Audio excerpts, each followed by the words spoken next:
Le soir, le dos rompu, les ongles noirs, les orpailleurs épuisés s'en allaient boire.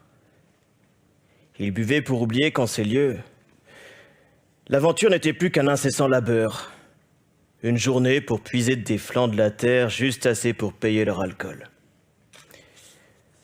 Nulle part dans ces déserts ne se trouvait de femmes. Quelques cantinières en offraient une grossière reproduction. Ces matrones au cou épais, sentant l'ail et le vinaigre, vociféraient sur leurs marmites et sur la file des hommes hagards qui leur tendaient l'écuelle.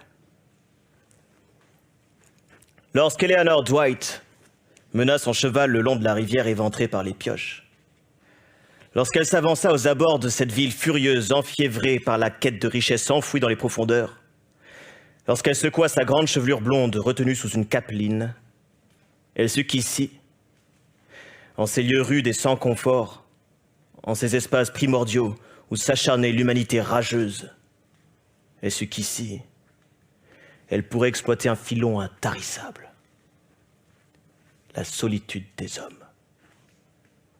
En Amazone, sur sa monture alezane, elle menait sa bête au pas. L'animal sentait déjà l'approche de l'abreuvoir. Elle le contraignait à une allure lente, rassemblée, qui signifiait que la cavalière ne lâchait pas la bride, qu'elle domptait le désir d'aller trop vite malgré l'épuisement.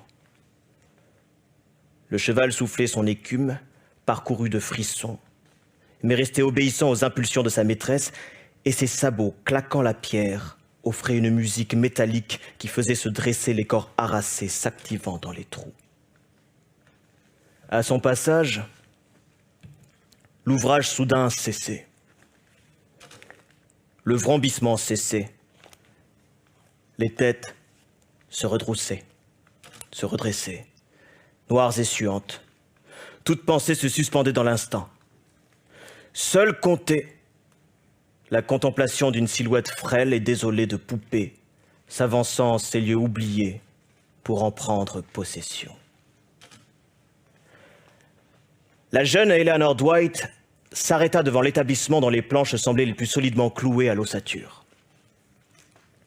Des groupes s'aggloméraient déjà à quelques mètres d'elle, murmurant entre eux d'indiscernables propos.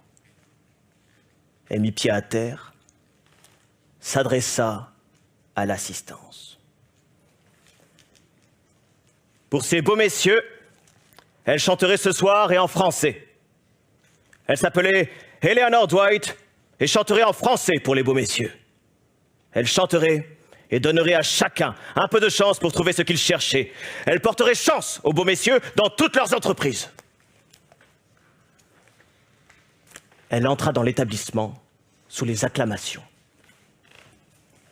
Mary Ferguson, une large femme, l'accueillit avec avidité. Ici, elle serait bien reçue. Elle aurait une chambre avec tous les jours des draps frais, séchés sur l'herbe. Elle disposerait de sa propre baignoire et d'une table à sa mesure, avec des couverts en argent. On aménagerait une estrade dès ce soir. On ferait venir un violon. Non, elle n'aurait pas à payer la chambre. La maison lui offrait le gîte et le couvert. Elle n'aurait pas à payer tant qu'en bas, dans la salle, on se presserait pour l'entrevoir. Mary Ferguson n'avait que faire de bienséance. Elle savait ce qu'était Eleanor. Elle savait quelle sorte de créature venait de mettre un pied dans son établissement. Mais elle la traita comme une dame de haut rang, car nulle part alentour, on ne trouvait une telle insolente beauté, un pareil éclat d'une si brève humanité.